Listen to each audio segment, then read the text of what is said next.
60세가 넘었다면 지금 선택하는 모든 행동, 먹는 음식, 잠자는 습관, 움직이는 방식 하나하나가 그대로 심장에 영향을 줍니다. 그런데 매일 반복하면서도 본인도 모르게 심장을 망가뜨리는 습관이 하나 있다고 하면 믿으시겠습니까? 저는 서울 은평구에서 오랫동안 심장내과를 운영해온 정명수 박사입니다. 겉으론 멀쩡해 보이지만 진료를 받고 나서 고혈압, 혈관 막힘 또는 심장마비 직전 진단을 받는 어르신들을 수도 없이 봐왔습니다. 많은 분들이 자신이 위험한 행동을 하고 있다는 사실조차 인식하지 못합니다. 단순히 자극적인 음식을 먹는다거나 운동을 안 하는 문제가 아닙니다. 아무 생각 없이 매일 반복하는 아주 평범한 습관 하나가 시간이 지나며 심장을 천천히 망가뜨리고 있습니다. 그래서 오늘 이 영상을 통해 꼭 그 습관을 끊어주시길 간절히 부탁드립니다. 그리고 그뿐만 아니라 지금 당장 심장 건강을 위협하는 위험한 습관 10가지도 함께 알려드리겠습니다. 각각은 신부전 뇌졸중 심장 돌연사의 위험을 높이지만 다행히도 모두 개선이 가능합니다. 무엇을 멈추고 무엇을 바꿔야 할지만 알면 됩니다. 영상 끝까지 함께 해주세요. 마지막에 나올 첫 번째 습관은 제가 진료실에서 가장 자주 보는 문제이기도 합니다. 그럼 10번째부터 시작하겠습니다. 쉼. 매일 걷지 않는 습관. 가장 강력한 약을 스스로 놓치고 있는 셈입니다. 60을 넘기면 하루하루의 움직임이 곧 심장 건강을 결정짓습니다. 그런데 의외로 많은 어르신들이 하루 종일 자리에 앉아 텔레비전을 보거나 책을 읽거나 침대에 누워 지내며 시간을 보내십니다. 이 나이에 무슨 운동이냐 하고 생각하실 수도 있습니다. 하지만 저는 헬스장에 가시라는 말이 아닙니다. 단지 걷기만 해도 됩니다. 매일 30분 내 속도에 맞춰 천천히 걷는 것만으로도 심근경색 위험이 거의 절반 가까이 줄어듭니다. 움직이지 않으면 혈류는 느려지고 혈관에는 지방이 쌓입니다. 그 결과 심장은 점점 약해지고 혈압은 오르게 되죠. 결국 신부전이나 뇌졸중, 갑작스러운 심장정지로 이어질 수 있습니다. 걷기는 혈관을 넓히고 뇌에 산소를 더 많이 보내며 스트레스를 가라앉힙니다. 게다가 체중, 혈당, 콜레스테롤까지 조절하는 데 큰 도움이 되죠. 돈이 드는 것도 아니고 특별한 장비도 필요 없습니다. 아침 15분, 저녁 15분만 걸어도 심장을 지키는 데 충분합니다. 가슴이 답답하고 아플 때 움직이는 게 아니라 지금부터 미리 예방하는 것, 그것이 진짜 건강입니다. 한 걸음 한 걸음 내디딜 때마다 당신의 심장은 분명히 속으로 이렇게 말할 겁니다. 고맙습니다. 계속 뛰게 해주셔서요. 9. 짠 음식을 매일 먹는 습관. 소금이 아니라 침묵 속의 독입니다. 어르신들 대부분은 소금의 위험성을 과소평가하십니다. 소금통에서 뿌리는 소금만 생각하시지만 문제는 눈에 보이지 않는 숨은 소금에 있습니다. 통조림, 식빵, 소스류, 장아찌, 과자, 냉동식품. 우리가 자주 접하는 가공식품 대부분이 나트륨 덩어리입니다. 소금 섭취가 많아지면 몸속 수분이 늘어나 혈액량이 증가하고 그만큼 혈관에 가해지는 압력이 커집니다. 시간이 지나면 이는 고혈압으로 이어지고 심장뿐 아니라 신장과 뇌까지 조용히 손상시키게 되죠. 그래서 고혈압은 조용한 살인자라는 별명이 있을 정도입니다. 서울 종로에서 진료 중인 심장내과 전문의 정명수 박사로서 저는 이런 분들을 너무 많이 봐왔습니다. 식습관도 나쁘지 않고 운동도 하시는데 단지 매일 짠 과자 몇 개 먹는 습관 하나로 신부전까지 온 경우 말입니다. 60세 이후에는 젊을 때보다 훨씬 적은 양의 소금만으로도 충분합니다. 하루 1도 500mg 이하, 즉 작은 티스푼 하나도 넘지 말아야 합니다. 라벨을 확인하고 가공식품은 피하고 향신료나 레몬즙을 활용해 집에서 직접 조리해보세요. 소금기를 줄이는 작은 변화만으로도 심장을 보호할 수 있습니다. 처음엔 싱겁게 느껴질지 몰라도 2주만 지나면 입맛이 적응하게 됩니다. 그러고 나면 맛은 유지되고 심장은 한결 편안해질 것입니다. 소금이 당신의 생명을 잘라내기 전에 당신이 먼저 소금을 줄이십시오. 그것이 심장을 위한 진짜 선택입니다. 8. 기름지고 가공된 아침 식사. 하루의 시작이 심장을 위협할 수 있습니다. 아침 식사는 하루를 위한 연료입니다. 그러나 많은 어르신들에겐 그 아침 한 끼가 심장에 큰 부담이 되고 있습니다. 삼겹살, 소시지 버터 바른 식빵 설탕 가득한 시리얼 기름에 지진 계란, 그리고 진한 크림 커피. 맛은 그럴듯하지만 이 조합은 사실상 접시에 담긴 심장마비라 해도 과언이 아닙니다. 이런 식사는 포화지방, 트랜스지방 당분이 지나치게 많아 콜레스테롤 수치를 급격히 높이고 혈압을 올리며 혈관에 염증을 일으킵니다. 서울 마포구에서 심장내과를 운영하고 있는 정명수 박사로서 저는 아침 식사 후 갑작스럽게 쓰러지는 환자들을 자주 봅니다. 심장마비가 가장 자주 발생하는 시간대가 아침이라는 사실 알고 계셨나요? 그 이유는 단순합니다. 아침에는 피가 원래보다 더 끈적해져 있고 이때 기름진 음식을 섭취하면 심장이 피를 밀어내기 더 어려워지기 때문입니다. 특히 60을 넘긴 몸은 이런 스트레스를 매일 견뎌낼 수 없습니다. 그렇다면 어떻게 해야 할까요? 심장을 지키는 아침 식사로 바꾸는 것, 그것이 시작입니다. 귀리죽에 베리류를 곁들이고 삶은 달걀과 통곡물 식빵, 아보카도나 바나나 스무디 한 잔. 이런 음식은 콜레스테롤을 낮추고 소화를 돕고 장시간 에너지를 유지하면서도 혈관을 해치지 않습니다. 아침 한 끼가 약이 될 수도 병이 될 수도 있습니다. 눈을 뜬 순간 어떤 식사를 선택하느냐가 하루 종일 심장의 안정을 결정짓습니다. 만약 어떤 음식이 좋고 나쁜지 헷갈린다면 혼자 고민하지 마세요. 많은 어르신들이 같은 어려움을 겪고 있습니다. 그래서 저희가 만든 것이 바로 시니어 건강기록 앱입니다. 이 앱은 식단을 기록해주고 나이와 건강 상태에 맞는 심장 건강식품을 추천해줍니다.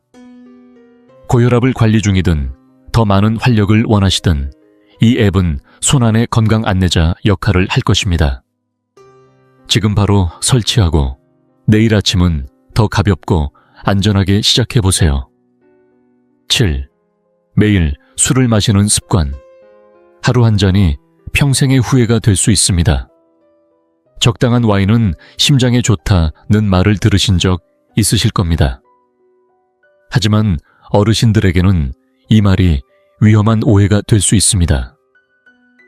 60 이후의 몸은 술을 다루는 방식이 달라집니다. 간의 해독 속도는 느려지고 혈압은 더 빨리 오르며 심장이 불규칙하게 뛰는 위험이 커집니다. 심장내과 전문의인 제가 실제로 진료한 사례 중에는 하루 2잔의 술만으로 심부전이나 뇌졸중, 심방세동까지 발생한 경우가 적지 않습니다. 술은 심장 근육을 약하게 만들고 심장 주변에 지방을 쌓이게 하며 염증을 촉진시킵니다. 또한 혈압약, 당뇨약, 고지혈증 약과 상충되어 약효를 떨어뜨리기도 하죠. 많은 어르신들이 편안함을 위해 술을 선택하지만 술은 오히려 수면을 방해하고 야간 혈압을 높이는 반복적인 해로움으로 작용합니다. 이미 심장질환을 갖고 계신 분이라면 술은 더욱 치명적입니다. 그래서 저는 항상 가능하면 완전히 끊으세요 라고 권합니다. 정 끊기 어렵다면 하루 한 잔이야. 그것도 매일은 절대 피해야 합니다. 술을 줄이면 심장 박동이 안정되고 수면의 질도 올라가며 전반적인 건강 상태가 훨씬 좋아집니다.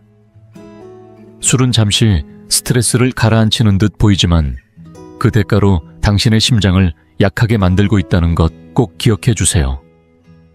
하루 한 잔이 아무것도 아닌 것처럼 느껴질 수 있습니다. 그러나 시간이 지나면 그 한 잔이 인생을 되돌릴 수 없는 후회로 바뀔 수 있습니다.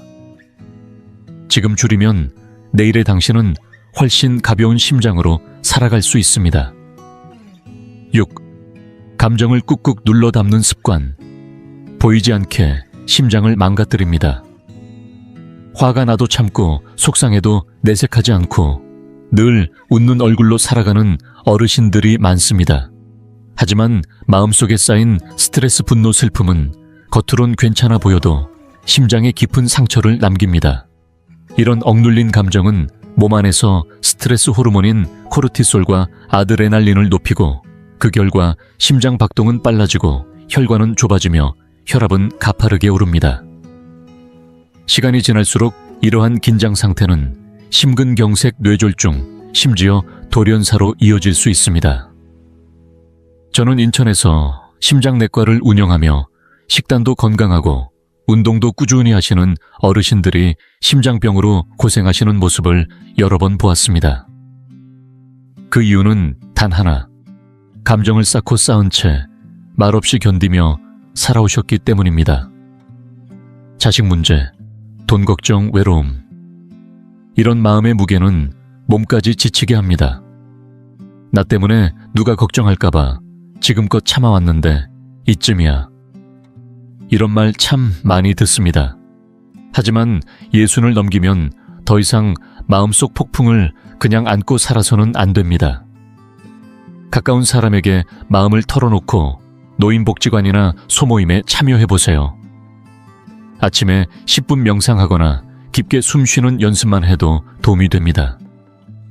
심지어 종이에 마음을 써 내려가는 것만으로도 속은 훨씬 가벼워집니다. 감정적인 고통은 절대 가볍게 여겨선 안 됩니다. 심장은 단지 피를 보내는 펌프가 아니라 마음의 고통을 함께 느끼는 기관입니다. 평온함은 강력한 치료제입니다. 마음을 건강하게 흘려보낼수록 당신의 심장은 더 오래 더 강하게 뛰게 될 것입니다. 5. 코골이와 수면 무호흡을 방치하는 습관. 심장이 조용히 무너지고 있습니다. 코를 심하게 고는 분들을 보면 종종 가족들은 웃으며 말합니다. 아버지가 또 콘서트 하시네. 하지만 그 웃음 뒤엔 심장이 구조 요청을 보내고 있는지도 모릅니다. 수면 무호흡증은 자는 동안 숨이 자주 멈추는 질환으로 한국에서도 수많은 어르신들이 모르고 겪고 있는 증상입니다. 이 증상은 산소 포화도를 떨어뜨리고 깊은 수면을 방해하며 결국 심장을 장기적으로 손상시킵니다.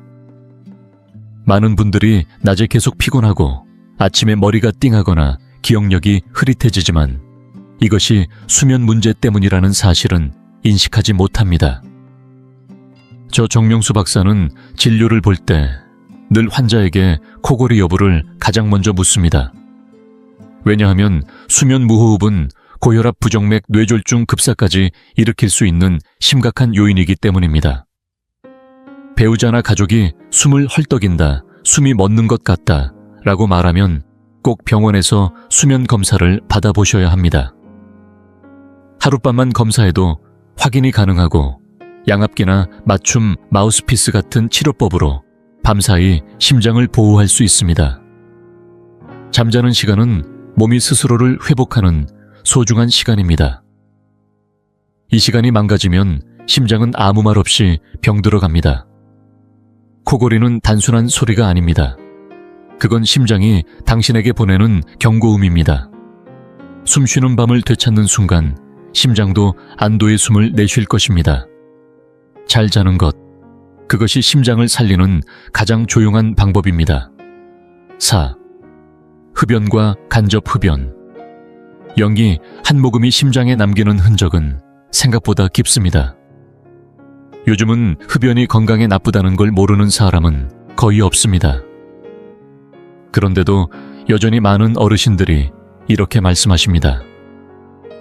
나야 평생 피워왔으니 이제 와서 무슨 소용이 있겠어. 또는 가끔 한 대 피우는 건 괜찮잖아. 스트레스도 줄이고. 하지만 저는 정명수 박사 서울 도봉구에서 심장내과를 운영하며 말합니다.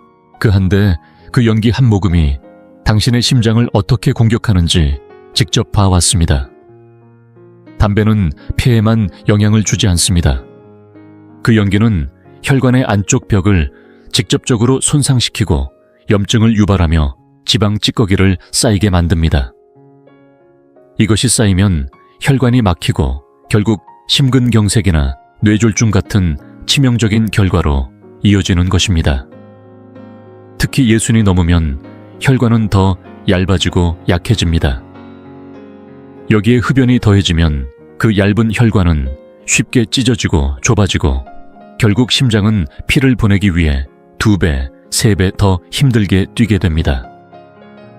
더 무서운 건 본인이 담배를 피우지 않아도 함께 사는 가족이 피우는 담배 연기만으로도 심장병에 걸릴 수 있다는 사실입니다.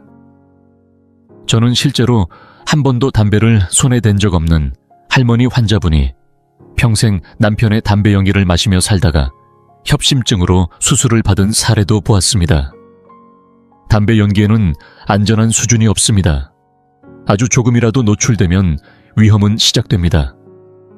혹시 과거에 수십 년간 피워왔더라도 포기하지 마세요. 지금 끊기만 해도 몇 달 안에 심장은 회복의 길로 접어들 수 있습니다. 라이트 담배, 전자담배라며 조금 덜 해로운 것처럼 포장된 것들도 결코 안전하지 않습니다. 심장은 깨끗한 산소와 맑은 피를 원합니다. 연기 한 모금은 그 요구를 짓밟는 폭력입니다. 당신의 몸은 지금이라도 변화를 방일 준비가 되어 있습니다. 끊기 힘들다면 의사에게 상담을 받고 금연 클리닉이나 지원 모임에 참여해보세요. 니코틴 패치나 대체제도 도움이 됩니다. 그러나 그 무엇보다 강력한 한마디는 바로 오늘부터 그만이다 라는 당신의 결심입니다. 그 순간부터 심장은 회복을 시작하고 당신의 숨결은 점점 더 가벼워질 것입니다. 3. 잠들기 전 스마트폰과 TV, 무심코 켜놓은 화면이 심장을 잠 못 들게 합니다. 많은 어르신들이 이렇게 말씀하십니다. 잠이 잘 안 와서 TV라도 틀어놔야지. 침대에 누워 스마트폰 좀 보다가 잠들면 금방 잘 수 있잖아. 하지만 정명수 박사로서 말씀드립니다. 이 평범한 습관이 조용히 심장을 지치게 만들고 있습니다. 스마트폰이나 TV에서 나오는 푸른빛은 우리 몸이 잠을 유도하기 위해 분비하는 멜라토닌이라는 호르몬을 방해합니다. 이 호르몬이 제대로 작동하지 않으면 깊은 잠에 들기 어려워지고 밤 동안 혈압이 제대로 내려가지 않게 됩니다. 그 결과 밤새 심장은 계속 긴장 상태로 뛰게 되며 회복은커녕 더욱 피로해지는 악순환이 반복됩니다. 게다가 단순히 빛만의 문제가 아닙니다. 뉴스를 보거나 드라마에 몰입하거나 자극적인 정보를 계속 접하면 스트레스 호르몬이 분비되고 심박수가 올라가며 뇌는 깨어있는 상태를 유지하게 됩니다. 결국 육체는 누워 있어도 뇌와 심장은 전혀 쉬지 못하는 상태가 되는 것이죠. 제가 진료한 환자들 중에도 별다른 지병이 없음에도 밤마다 잠을 설치고 아침마다 피로와 두통을 호소하며 내원하시는 분들이 많습니다. 이런 분들의 공통점은 바로 잠들기 직전까지 스마트폰이나 TV 화면을 바라보고 있다는 것입니다. 그래서 저는 꼭 권합니다. 잠자리에 들기 최소 1시간 전에는 모든 화면을 꺼두시라고요. 그 시간에는 책을 읽거나 잔잔한 음악을 듣거나 가볍게 몸을 풀며 하루를 마무리하는 것이 훨씬 좋습니다. 심장은 밤이 되어야 비로소 자신을 정비할 수 있습니다. 이 시간에 방해받지 않아야 내일 아침 심장은 다시 힘차게 뛸 수 있습니다. 화면의 빛을 꺼내림으로써 당신 안의 생명을 다시 켜는 것. 그것이 진짜 수면이고 진짜 회복입니다. 자주 먹는 패스트푸드와 튀긴 간식. 한 끼지만 심장엔 수년의 부담입니다. 요즘은 어디서든 간편하게 먹을 수 있는 음식이 넘쳐납니다. 햄버거 튀긴 치킨 감자튀김, 고로케 떡강정 같은 간식들. 시장에서도 편의점에서도 손쉽게 살 수 있죠. 많은 어르신들이 이렇게 말씀하십니다. 어차피 혼자 사는데 이 정도야 괜찮지. 점심 한 끼 정도는 간단하게 때워도 되잖아. 하지만 저는 서울 강북구에서 심장내과를 운영하는 정명수 박사로서 단언합니다. 이런 간편함이야말로 가장 위험한 일상입니다. 이런 음식들에는 트랜스지방, 포화지방, 과도한 소금이 들어있습니다. 이 세 가지는 모두 심장의 적입니다. 혈관벽에 염증을 만들고 콜레스테롤을 쌓이게 하고 결국 혈관을 딱딱하고 좁게 만듭니다. 피가 제대로 흐르지 못하면 심장은 점점 더 힘을 줘야 하고 결국 과부에 지쳐 멈춰버릴 수도 있습니다. 문제는 이게 하루 한 번, 일주일에 몇 번 반복되면서 수년 동안 누적된다는 것입니다. 제가 진료했던 분들 중에는 수술 전까지 특별한 증상 없이 잘 지내셨던 분들도 있었습니다. 그런데 진단 결과는 심각한 협심증. 이유는 간단했습니다. 매일 반복된 튀긴 음식과 짠 간식들이 만든 결과였던 거죠. 예순을 넘기면 신진대사도 느려지고 심장은 작은 자극에도 민감해집니다. 패스트푸드는 영양가는 없고 해로움만 남습니다. 그러니 이제는 바꿔야 합니다. 기름에 튀기지 말고 굽거나 찌거나 삶는 방법을 선택하세요. 간식이 먹고 싶다면 과일 견과류 직접 끓인 맑은 국물 한 그릇도 좋은 대안입니다. 요즘은 에어프라이어도 보급되어 있으니 기름 없이 바삭한 음식도 얼마든지 만들 수 있습니다. 중요한 건 한 번의 선택이 아닙니다. 매일매일의 식사가 결국 당신의 혈액이 되고 그 혈액이 심장을 움직인다는 사실입니다. 음식이 기름지면 피도 끈적해지고 그런 피는 혈관을 막습니다. 약한 음식으로는 강한 심장을 만들 수 없습니다. 오늘 튀긴 음식과 작별하십시오. 그것만으로도 당신의 심장은 한숨을 돌릴 수 있습니다. 1. 고혈압을 무시하거나 약을 건너뛰는 습관. 침묵 속에서 가장 큰 위험이 자라고 있습니다. 심장내과에서 가장 자주 마주치는 환자들 중 저는 늘 같은 패턴을 봅니다.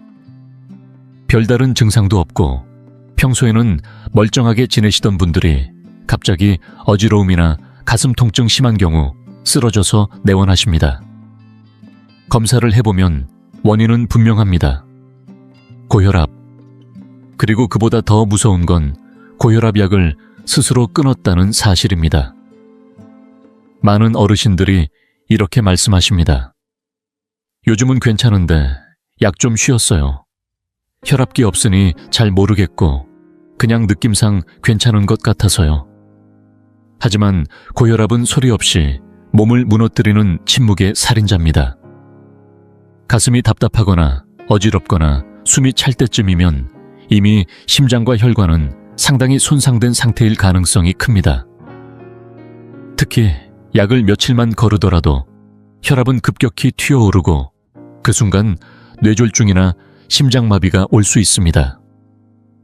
서울에서 진료하면서 저는 약을 다 떨어뜨리고도 병원에 오지 못해 일주일을 넘긴 후 쓰러져 오는 어르신을 본 적도 있습니다. 그분은 말했습니다. 그냥 며칠 안 먹은 건데 이렇게 될 줄은 몰랐어요. 하지만 심장은 기다려주지 않습니다. 고혈압 약은 권유가 아니라 생명을 지켜주는 끈입니다. 혹시 약이 맞지 않아 어지럽거나 속이 불편하다면 의사와 상의해서 용량을 조절하면 됩니다. 스스로 끊지 마십시오. 혈압을 관리하는 가장 중요한 습관은 꾸준함입니다. 매일 같은 시간에 약을 챙기고 기록을 남기고 알람이나 약통을 활용해 잊지 않도록 하는 것이 핵심입니다. 고혈압은 심장 근육을 두껍게 만들고 혈관을 좁게 하며 결국 심부전으로 이어질 수 있습니다. 하지만 그것은 단 하나의 약으로 충분히 조절 가능합니다.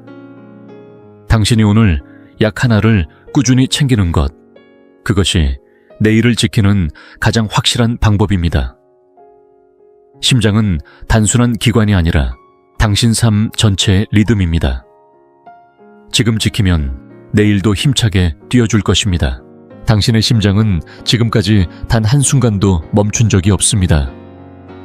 당신이 기뻐할 때도, 슬퍼할 때도, 피곤할 때도, 아플 때도 말 한마디 없이 조용히 묵묵히 그저 당신을 위해 뛰어주었습니다. 그 심장이 지금 여든을 바라보는 인생의 후반에서 조용히 이야기합니다. 이제는 나도 조금은 돌봄이 필요해요. 예순이 넘어서부터는 모든 습관이 선택이 하루하루의 식사가 그대로 심장의 상태로 쌓입니다. 아침에 걷는 그 15분 짜지 않게 간을 줄이는 한 숟가락 밤늦게 휴대폰을 내려놓고 눈을 감는 그 결심 하나. 이 모든 것이 모여 심장을 지키는 인생의 벽돌이 됩니다. 서울 강동구에서 수십 년간 진료해온 심장내과 전문의 정명수 박사로서 저는 너무 많은 환자들이 작은 신호를 놓치고 작지만 반복된 습관의 무서움을 뒤늦게 깨닫는 모습을 봐왔습니다. 하지만 지금 이 영상을 보고 있는 당신은 그 흐름을 바꿀 수 있는 귀한 기회를 손에 쥐고 있습니다. 완벽할 필요는 없습니다. 한 번에 다 바꿀 필요도 없습니다. 오늘 단 하나의 해로운 습관을 줄이는 것에서 시작해보세요. 그리고 내일 다시 하나를 덜어내면 됩니다. 심장이 원하는 건 완벽이 아니라 지속적인 관심과 꾸준한 실천 무심코 넘기지 않는 작은 배려일 뿐입니다. 혹시라도 마음이 벅차게 느껴진다면 너무 걱정하지 마세요. 이 길은 혼자서 가는 길이 아닙니다. 도움을 주는 도구들을 활용해도 좋습니다. 시니어 건강기록 앱은 당신의 하루 식사와 운동을 기록해주고 건강한 습관을 놓치지 않도록 조용히 알려주는 든든한 동반자가 되어줄 것입니다. 오늘 당신이 바꾸는 하나의 습관은 내일의 당신을 더 편안하게 만들고 당신을 아끼는 가족에게도 더 많은 안심을 선물하게 됩니다. 그리고 무엇보다 당신의 심장이 고마워하게 될 것입니다. 회복은 지금도 늦지 않았습니다. 당신의 심장은 여전히 살아있고 변화는 오늘부터 시작됩니다. 부디 스스로를 소중히 여겨주세요. 안전하게, 건강하게, 그리고 당신의 심장을 하루하루 돌보며 살아가시길 바랍니다. 혹시 나이가 들면서 건강을 지키기 위해 꼭 맞는 취침 시간이 있을까 궁금하셨나요? 70세 이상이시거나 노년기를 맞이한 가족을 돌보고 계시다면 오늘 영상이야말로 놓치지 말아야 할 소중한 내용이 될 겁니다. 저는 20년 넘게 수면 전문가로서 올바른 취침 시간이 얼마나 많은 노년층의 삶을 변화시키는지 직접 경험해왔습니다. 잠이 부족하거나 기운이 없거나 만성질환으로 힘들어하시는 분들께는 단순하지만 효과적인 해법이 있을 수 있습니다. 그것은 바로 언제 잠자리에 드는지에 달려 있습니다. 오늘 영상에서 더 나은 수면과 건강을 위한 과학적인 비밀을 알려드리겠습니다. 또한 취침 시간을 조정한 어르신들 중 상당수가 몇 주 만에 기억력, 심장, 건강, 에너지 수준이 개선되었다는 사실도 전해드립니다. 이 변화를 직접 경험한 실제 환자들의 이야기 또한 함께 나눌 예정입니다. 그리고 본격적으로 시작하기 전에 당신에 대해 조금 더 알고 싶습니다. 지금 이 영상을 보고 계신 당신은 몇 살이신가요? 그리고 어느 지역에서 시청 중이신가요? 댓글로 남겨주세요. 당신의 이야기를 읽는 것은 저에게 큰 기쁨이 될 것입니다. 당신이 나누어 주시는 삶의 경험 하나하나가 우리의 이 공간을 더욱 따뜻하고 가까운 곳으로 만들어줄 거라고 믿습니다. 그럼 이제 함께 시작해 볼까요? 70세 이후 수면 패턴의 변화와 생물학적 이유, 70세가 넘으면 몸이 겪는 수많은 변화 중에 의외로 많은 분들이 놓치시는 부분이 바로 수면 패턴의 변화입니다. 혹시 알고 계셨나요? 우리가 50살에 필요했던 수면과 70살에 필요한 수면이 완전히 다르다는 사실을요. 단순히 나이가 들어서가 아니라 몸 안에서 일어나는 생물학적 변화가 깊은 영향을 주기 때문입니다. 왜 이런 일이 생기는지, 그리고 이 변화를 꼭 이해해야 하는 이유에 대해 설명드리고 싶습니다. 제가 노년층 환자들을 진료해온 지난 20년 동안 나이가 들수록 수면이 어떻게 달라지는지 직접 목격해왔습니다. 많은 분들이 진료실에 찾아와 예전처럼 잠이 안 와요. 왜 이렇게 피곤한지 모르겠어요. 라며 한숨을 내쉬시곤 했습니다. 이런 질문을 거의 매일같이 듣습니다. 사실 이 답은 몸 안에서 자연스럽게 일어나는 복잡한 생물학적 변화에 숨어 있습니다. 황혼기에 접어들수록 몸은 새로운 균형을 찾으려는 듯한 신호를 보냅니다. 2024년 한국수면의학연구소의 최신 보고서에 따르면 70세 이상 성인 중 무려 65%가 수면 각성 주기에 큰 변화를 경험한다고 합니다. 이 수치는 단순한 통계 이상의 의미를 담고 있습니다. 왜 이렇게 많은 노년층이 수면 문제를 겪는지, 그리고 우리 몸 안에서 어떤 일이 벌어지고 있는지를 함께 살펴봐야 합니다. 나이가 들어서 어쩔 수 없는 부분이라기보다 몸의 작동 방식 자체가 변하고 있다는 것을 이해해야 합니다. 노화는 단순한 쇠퇴가 아니라 건강과 삶의 방식을 다시 생각하게 하는 일련의 조정 과정이기도 합니다. 제가 진료실에서 마주쳤던 한 환자 이야기를 들려드리고 싶습니다. 김철수 씨 75세는 교직에서 은퇴하신 분인데 몇 달 전 저희 병원을 찾아오셨을 때 얼굴에 답답함이 가득하셨습니다. 늘 아침 일찍 일어나 신문을 읽으며 커피를 즐기시던 분이셨는데 요즘 들어서는 잠을 이루지 못해 힘들다고 하셨습니다. 의사 선생님, 예전과 똑같이 자리에 누워도 예전 같지가 않아요. 밤에도 여러 번 깨고 자고 나도 피곤하기만 해요. 도대체 왜 이러는 걸까요? 그의 눈빛에서 진심 어린 고민이 느껴졌습니다. 검사를 해보고 의무 기록을 살펴본 끝에 한 가지 중요한 사실을 알게 되었습니다. 바로 70세가 되면 뇌의 깊은 수면 단계가 무려 10%나 감소한다는 사실이었습니다. 이 변화 때문에 많은 어르신들이 밤새 잠을 자도 아침에 상쾌함을 느끼지 못하는 것입니다.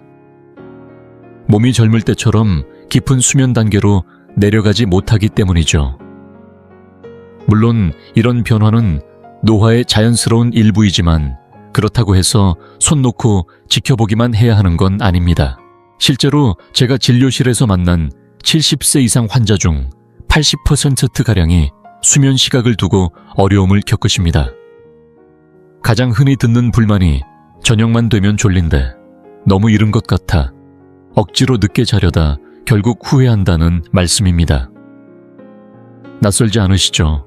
많은 분들이 매일같이 이런 고민을 안고 살아가십니다. 그런데 이 부분에서 특히 흥미로운 점이 하나 있습니다. 왜 이런 변화가 생기는 걸까요? 왜 저녁 시간대가 되면 졸음이 몰려오는데도 우리는 본능적으로 그 졸음을 억누르려 할까요? 서울대학교 의과대학의 2024년 연구 결과가 이 의문에 대한 중요한 실마리를 제시합니다. 나이가 들면서 우리 몸이 수면을 유도하는 호르몬인 멜라토닌의 분비 시기가 달라지기 시작한다는 것입니다. 젊을 때처럼 밤에 멜라토닌이 왕성하게 분비되던 시기와 달리 이제는 낮 시간대에 조금씩 앞당겨 분비되기 시작한다는 사실이죠. 하지만 이것이 잘못되었다거나 고쳐야 할 문제는 아닙니다. 오히려 나이가 들수록 몸이 자연스러운 변화에 적응해가는 현상일 뿐입니다.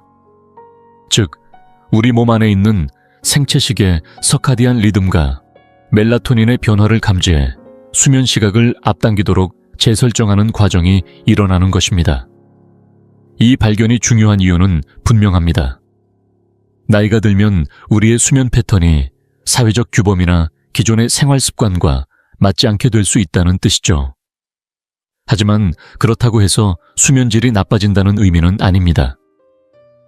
이럴 때일수록 우리는 수면에 대한 시각을 새롭게 가져야 합니다.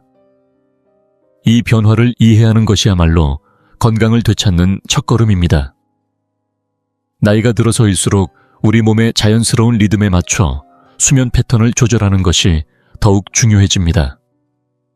하버드대 연구에 따르면 이러한 생물학적 리듬에 맞춰 잠자리에 드는 것만으로도 수면의 질과 전반적인 건강이 크게 개선된다고 합니다. 생각해보세요. 우리가 나이가 들수록 식습관이 변하는 것처럼 수면의 필요도 바뀌는 것은 당연한 일입니다. 몸이 우리를 배신하는 것이 아니라 새로운 삶의 단계를 맞이하며 적응해가는 모습인 것이죠. 그리고 우리는 이 변화를 받아들이고 몸과 함께 나아가는 것이 중요합니다. 몸이 보내는 자연스러운 신호를 존중하면서도 이제는 나이든 몸이 새로운 수면 리듬을 필요로 한다는 사실을 이해하는 것이 필요합니다. 안타깝게도 많은 분들이 여전히 이 변화를 거부하며 그냥 참으면 되겠지 하며 억지로 늦게 자거나 피로를 이겨내려 합니다.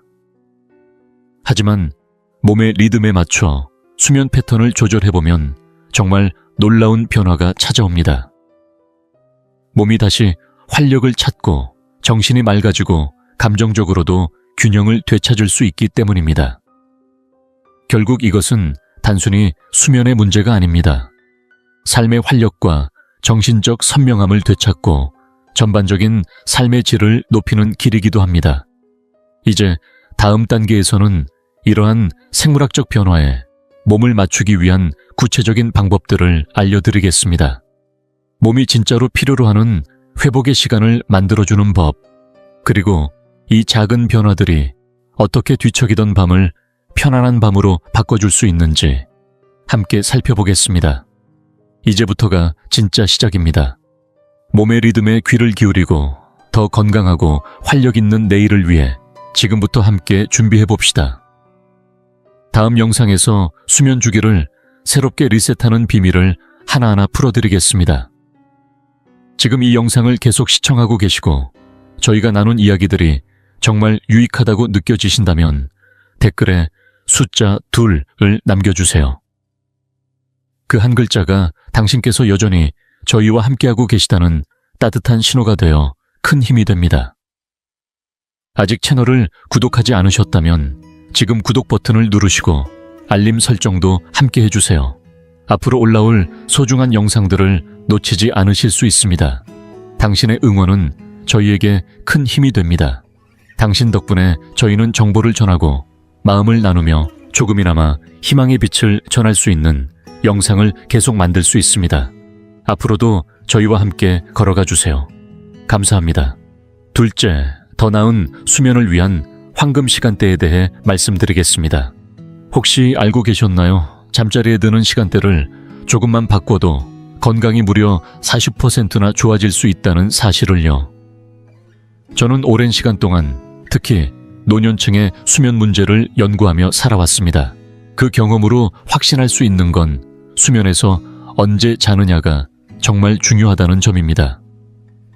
나이가 들수록 그 중요성은 더 커지기만 했습니다. 많은 분들이 얼마나 오래 자느냐만 생각하시지만 사실 더 중요한 건 언제 자느냐입니다. 그 시간이 건강을 상상 이상으로 변화시킬 수 있습니다. 이 부분에서 정말 흥미로운 연구 결과가 나왔습니다. 서울대학교 병원 수면의학센터의 2024년 연구에서 놀라운 사실이 밝혀졌습니다.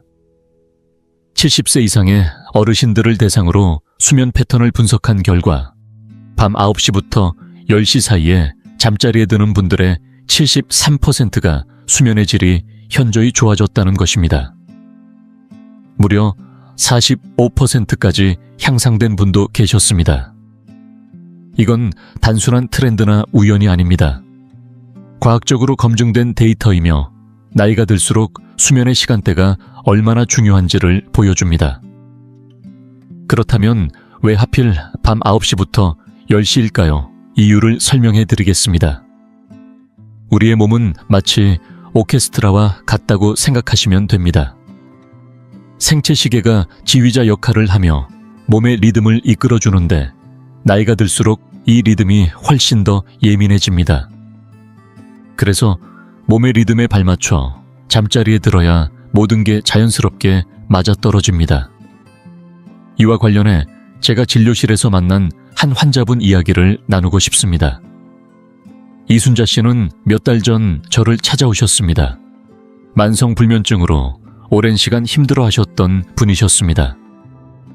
수면제도 드셔보고 자연요법도 시도해보셨지만 아무것도 효과가 없었다고 하셨습니다.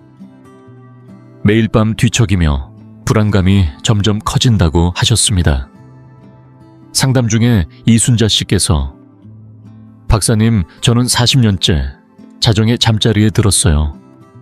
이제 와서 그걸 왜 바꿔야 하죠? 늘 그렇게 해왔는데요. 라고 말씀하셨습니다.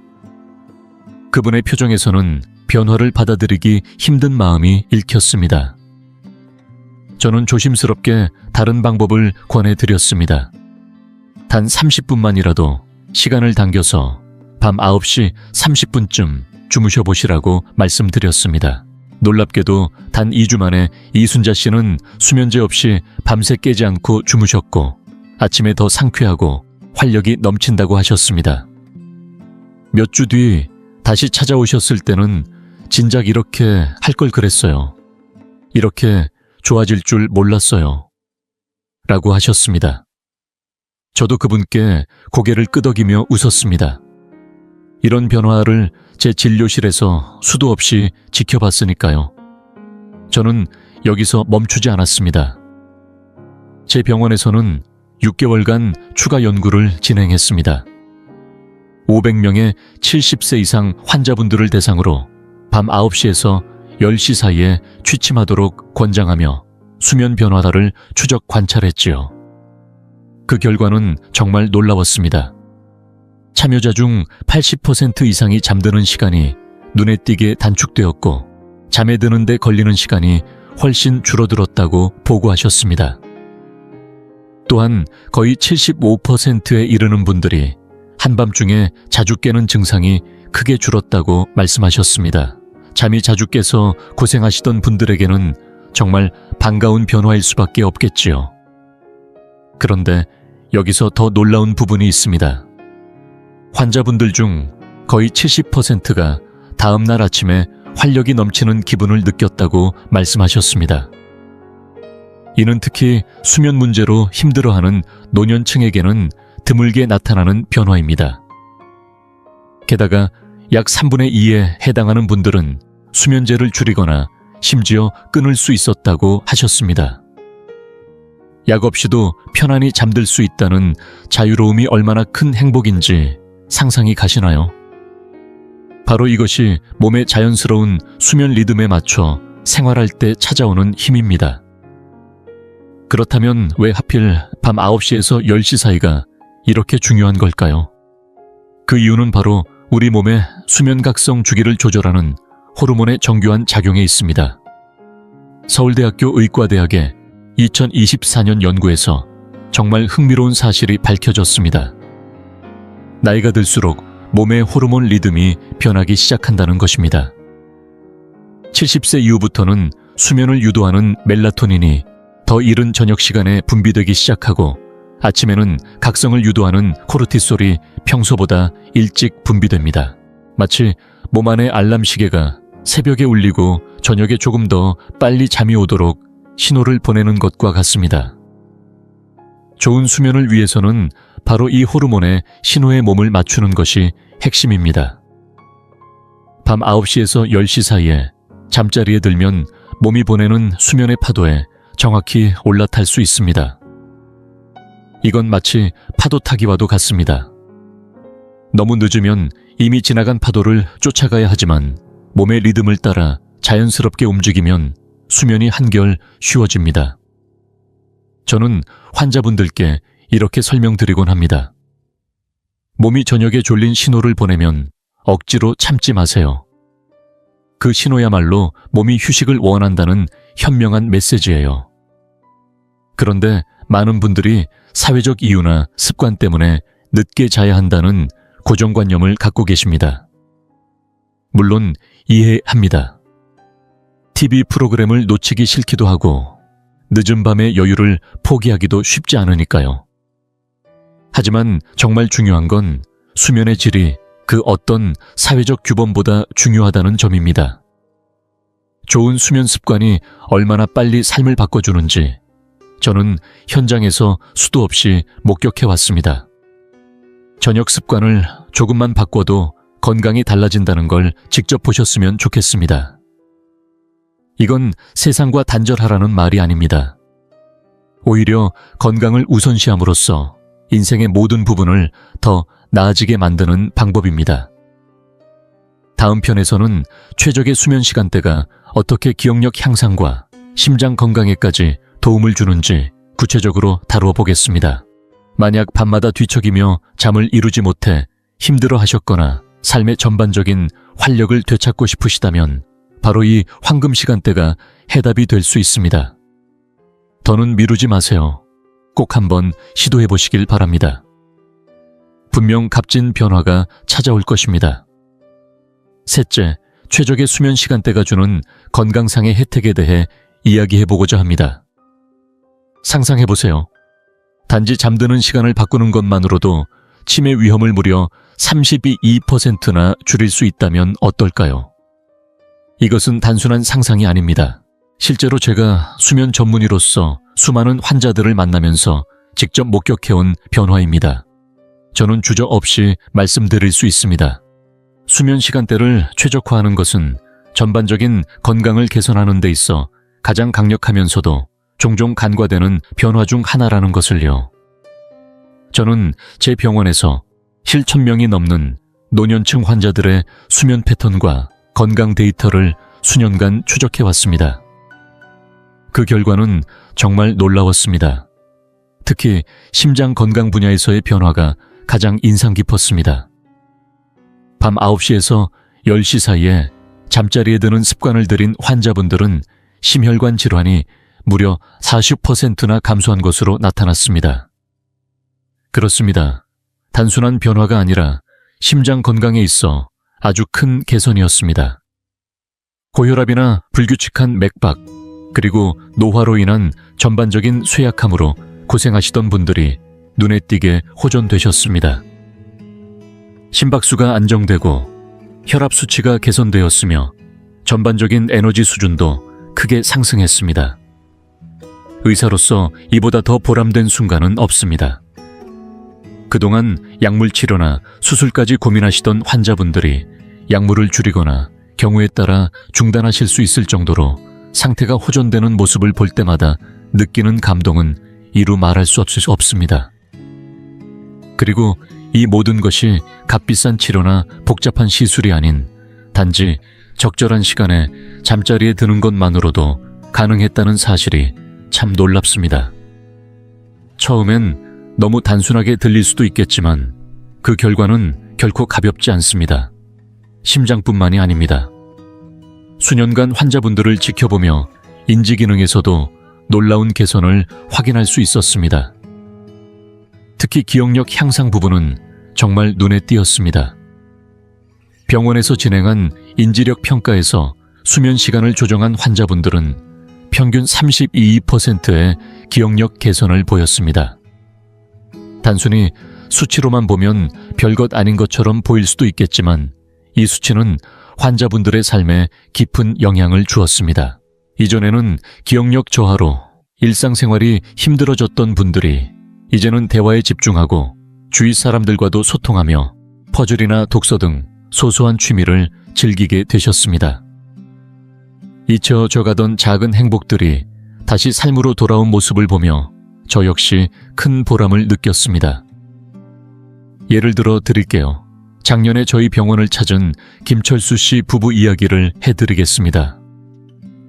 이분들은 70대 중반의 다정한 부부셨는데 최근 기억력이 급격히 떨어지면서 일상생활에 큰 어려움을 겪고 계셨습니다. 아내분은 매일 드셔야 하는 약을 자주 잊으셨고, 남편분은 몇 분 전 대화한 내용조차 기억이 나지 않아 힘들어 하셨습니다. 부모님의 이런 변화를 지켜보는 자녀분들은 정말 안타까워 하시면서도 어떻게 도와드려야 할지 몰라 답답해 하셨습니다. 그러던 중 두 분께서 밤 9시 30분에 잠자리에 드는 습관을 3개월 동안 꾸준히 실천하셨습니다. 그리고 그 결과는 정말 놀라웠습니다. 아내분은 더 이상 자녀들의 알람 전화 없이도 스스로 약을 챙겨 드시기 시작하셨고, 남편분은 신문 속 낱말 퍼즐을 풀며 집중력이 높아진 자신을 발견하셨습니다. 몇 주 후 다시 찾아오신 아내분은 눈시울을 붉히며 말씀하셨습니다. 안개가 걷힌 것 같아요. 그 말씀이 제 가슴에 깊이 남았습니다. 환자분이 그렇게 잃어버린 듯했던 인지 기능을 되찾으시는 모습을 볼 때마다 이래서 내가 이 일을 하는구나 싶습니다. 이것이 바로 단순한 수면 시간대 변화가 주는 강력한 힘입니다. 하지만 여기서 더 주목해야 할 점이 있습니다. 최적의 수면 시간대가 감정 건강에도 큰 영향을 미친다는 사실입니다. 그동안 환자분들을 보면서 가장 큰 보람을 느낀 부분 중 하나가 바로 이 부분이었습니다.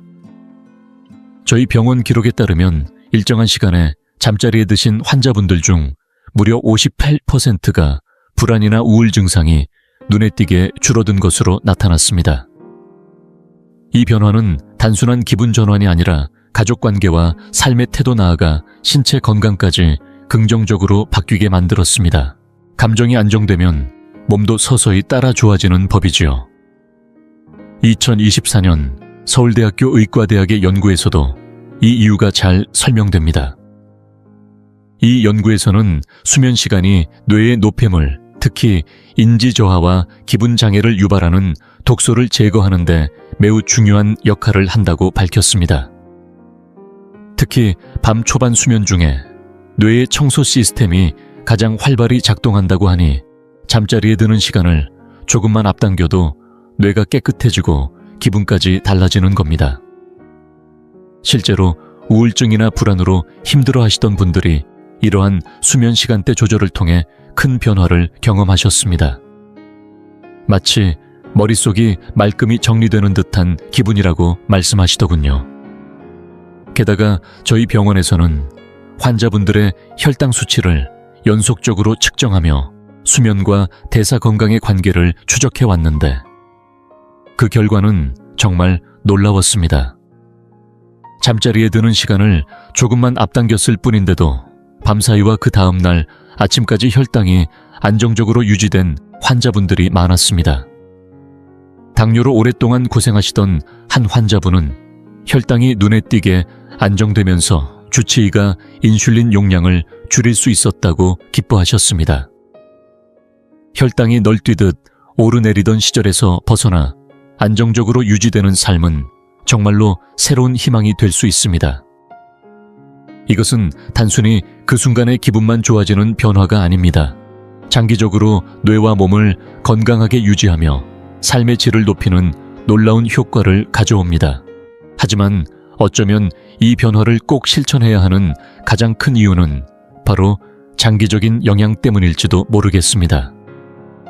단순히 내일 조금 더 기분이 나아지는 것을 넘어 앞으로의 삶에서 뇌와 몸을 오랫동안 건강하게 지키는데 도움이 되기 때문입니다. 서울대학교 의과대학의 최신 연구에 따르면 일정한 수면 시간대를 지키는 것만으로도 알츠하이머 증상이 수년 이상 늦춰질 수 있다는 가능성이 제시되고 있습니다. 생각해보세요. 단지 잠자는 시간을 조금만 바꿨을 뿐인데 오랫동안 간직하고 싶었던 기억력과 인지기능, 그리고 감정적 안정까지 몇 년이고 지켜낼 수 있다는 사실이 말이죠. 이 연구 결과를 접하면서 저는 단순히 의사로서가 아니라 한 사람으로서도 큰 희망을 느꼈습니다. 나이가 들면서 모든 것이 흐름에 맡겨야 하는 것만은 아니라는 깨달음을 주었거든요. 저는 환자분들께 항상 말씀드립니다. 노화를 완전히 멈출 수는 없지만 더 건강하게 나이 들어갈 수는 있다고요. 이 메시지는 정말 중요합니다. 많은 분들이 나이가 들면 모든 것이 자연스럽게 나빠질 거라는 생각에 빠져 아무것도 바꿀 수 없다고 느끼시지만 저는 정말 많은 환자분들을 통해 작은 습관 변화가 건강에 얼마나 큰 힘을 주는지를 직접 목격해 왔습니다. 특히 수면 시간대를 조금만 바꿔도 그 효과는 단 몇 주 만에 나타나기 시작합니다. 그리고 그 효과는 시간이 갈수록 누적되어 점점 더 큰 변화를 만들어냅니다. 변화를 시도하기에는 너무 늦었다고 느끼셨던 분들도 그간 해오던 생활 습관을 조금만 바꾸는 것만으로도 삶이 바뀌는 놀라운 경험을 하셨습니다. 저 역시 이 과정을 지켜보며 많은 감동을 받았습니다. 그동안 무력하게만 느껴졌던 자신의 몸과 마음을 다시금 주도적으로 바꿔나가는 환자분들의 모습을 보면서 우리는 언제든 삶을 더 나은 방향으로 바꿀 수 있다는 진리를 다시금 깨닫게 되었습니다. 이제 다음 단계로 넘어가 볼까요? 다음 시간에는 이러한 생체 리듬에 맞춰 수면 시간대를 조절하는 구체적인 방법을 자세히 알려드리겠습니다. 여러분의 건강한 수면, 그리고 더 나은 삶을 위한 첫걸음을 함께 시작해 보겠습니다. 넷째 숙면을 위해 실천할 수 있는 4가지 팁을 말씀드리겠습니다. 수년간 수많은 환자분들을 진료해오면서 한 가지 분명히 느낀 점이 있습니다. 바로 좋은 수면이 몸과 마음에 주는 놀라운 변화입니다. 특히 나이가 드신 분들 중에는 오랜 세월 수면 문제로 고생하신 분들이 많으신데 단 2주 만에 편안하고 깊은 잠을 되찾으시는 모습을 볼 때마다 의사로서 가장 큰 보람을 느낍니다. 단순한 듯 보이지만 숙면이 사람의 에너지와 기분 활력을 되찾게 하는 힘은 정말 큽니다. 나이가 들면 예전처럼 쉽게 잠이 오지 않거나 하루 일과가 달라지면서 잠이 더 엘루시브해진다고 느끼실 수 있습니다. 하지만 의사이자 한 사람으로서 저는 깨달았습니다. 시간의 흐름을 되돌릴 수는 없어도 몇 가지 방법만으로 수면의 질을 크게 개선할 수 있다는 사실을요. 잠은 단순히 양만 중요한 게 아닙니다. 질이 좋아야 합니다. 그리고 이 질을 높이는 작은 변화들이 삶에 큰 힘을 주곤 했습니다. 그래서 오늘 그 방법을 4가지로 나누어 말씀드리려고 합니다. 첫 번째, 밤 9시에서 10시 사이에 잠자리에 드는 습관을 들이세요. 제가 가장 먼저 그리고 가장 중요하게 권해드리는 팁이 바로 이 부분입니다. 이 황금 시간대는 단순한 권장이 아닙니다. 과학적 근거가 분명한 조언입니다. 우리 몸은 생체식의 서카디안 리듬에 따라 졸림과 각성을 느끼도록 설계되어 있습니다. 이 리듬에 맞춰 밤 9시에서 10시 사이에 잠자리에 들면 몸이 자연스럽게 휴식 모드로 전환되면서 수면의 질이 높아집니다. 특히 나이가 들면 이 생체 리듬이 점점 빨라져 잠들기 힘들어지기도 하죠. 하지만 이 황금 시간대를 지키면 깊고 안정적인 잠을 잘 수 있습니다. 실제로 많은 환자분들이 밤늦게 TV를 보거나 책을 읽다 늦게 주무시던 습관에서 벗어나 단순히 잠자리에 드는 시간만 바꿔도 놀라운 변화를 경험하셨습니다. 바쁜 일상에 쫓기다 보면 수면의 중요성을 쉽게 잊게 됩니다. 하지만 규칙적인 취침 습관을 만드는 것만으로도 몸과 마음이 달라진다는 걸 꼭 기억해 주셨으면 좋겠습니다. 두 번째, 잠들기 전 카페인과 기름진 음식을 피하세요. 많은 분들이 깜짝 놀라시는 부분인데요. 바로 저녁 습관이 수면에 큰 영향을 미친다는 사실입니다. 카페인이 수면을 방해한다는 건 누구나 아시지만 그 지속 시간이 얼마나 긴지는 잘 모르십니다. 카페인의 반감기는 약 6시간 정도로 오후에 마신 커피나 차가 밤늦게까지 몸속에 남아 수면 리듬을 깨뜨릴 수 있습니다. 특히 노년층에서는 이 효과가 더 길게 나타나 잠들기 어렵게 만들죠. 따라서 잠자기 최소 3시간 전에는 커피차, 탄산음료, 초콜릿 등을 피하시는 게 좋습니다. 또한 저녁에 과하게 기름진 식사를 하게 되면 몸이 소화를 위해 에너지를 쓰게 되어 편안히 잠들기 어려워집니다. 대신 소화가 잘 되는 음식 위주로 가볍게 드시는 것이 좋습니다. 과일 한 조각이나 견과류 한 줌 정도가 이상적입니다.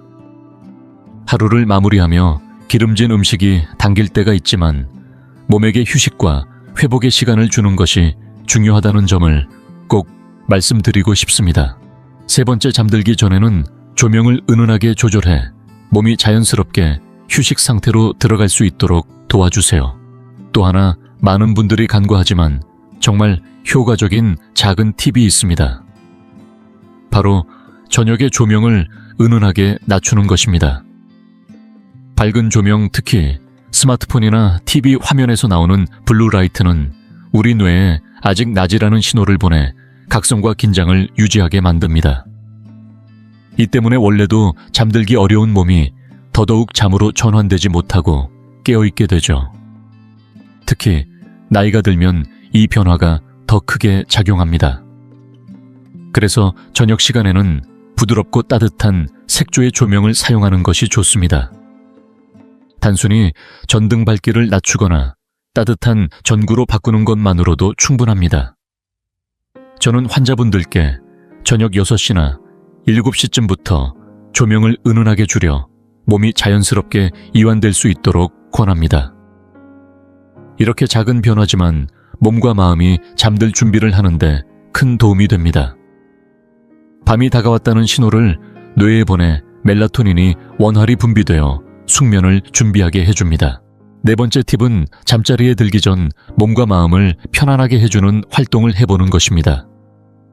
하루 일과에 치이다 보면 스트레스와 생각으로 머리가 복잡해지기 쉬운데 자기 전 짧은 시간이라도 긴장을 풀어주는 활동을 하면 수면의 질이 놀랍도록 좋아집니다.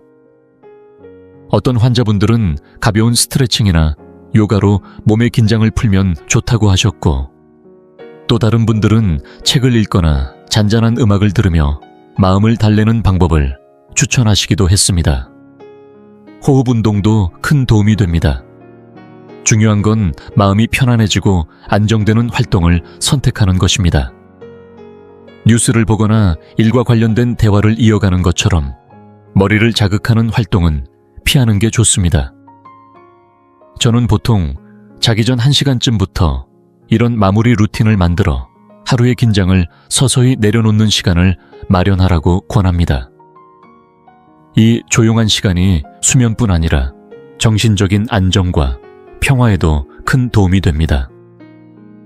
다섯 번째 팁은 스마트폰과 전자기기 사용을 줄이는 것입니다. 많은 분들에게 가장 어려운 부분일 수 있지만 그만큼 효과도 큽니다. 잠자기 30분에서 60분 전에는 휴대폰이나 컴퓨터 화면을 멀리 해보세요. 요즘 세상에 이메일 확인이나 SNS 드라마 한 편 없이 하루를 마무리하기가 쉽지 않다는 것 저도 잘 압니다. 하지만 화면에서 나오는 블루라이트가 수면을 유도하는 멜라토닌 분비를 방해해 숙면을 방해할 수 있다는 점 꼭 기억해 주세요. 실제로 많은 환자분들이 자기 전 휴대폰 사용을 줄였더니 잠이 훨씬 잘 오더라고 하셨습니다. 처음에는 어렵겠지만 잠들기 전 1시간만이라도 화면 없는 시간을 만들어 보세요. 휴대폰 대신 책을 읽거나 일기를 쓰거나 따뜻한 허브차 한 잔을 즐기는 것도 좋습니다. 이렇게 전자기기로부터 잠시 떨어져 있는 것만으로도 몸이 자연스럽게 잠을 준비할 수 있습니다. 이 작은 수면 팁들이 환자분들께 큰 도움이 되길 바랍니다. 잠은 우리가 종종 당연하게 여기지만 사실 건강과 활력의 가장 중요한 기둥 중 하나입니다. 매일 밤 습관에 조금씩만 변화를 주어도 삶의 활력과 에너지가 새롭게 채워지는 걸 느끼실 수 있을 겁니다. 나이가 들어도 오늘부터 더 건강하고 활력 있는 삶을 위해 이 팁들을 꼭 실천해 보시길 바랍니다. 오늘 영상에서 어떤 점을 새롭게 느끼셨나요? 혹시 시도해보고 싶은 팁이 있으셨나요? 여러분의 생각과 경험을 꼭 들려주세요. 아래 댓글로 지금 당장 실천해보고 싶은 한 가지를 알려주시면 감사하겠습니다. 여러분의 이야기가 더 나은 수면과 삶의 질을 높이는데 큰 힘이 될 거라고 믿습니다. 이 영상이 유익하고 흥미로우셨다면 주저하지 마시고 좋아요를 눌러주시고 채널 100세 인생 이야기를 구독해주세요. 또한 이 영상이 필요할 것 같은 분들에게 공유해주시면 큰 힘이 됩니다. 여러분의 응원 덕분에 100세 인생 이야기는 앞으로도 의미 있는 콘텐츠를 통해 노후의 삶에 실질적인 정보와 가치를 전해드릴 수 있습니다. 함께해 주셔서 진심으로 감사합니다. 다음 영상에서 다시 뵐 수 있기를 기대하겠습니다.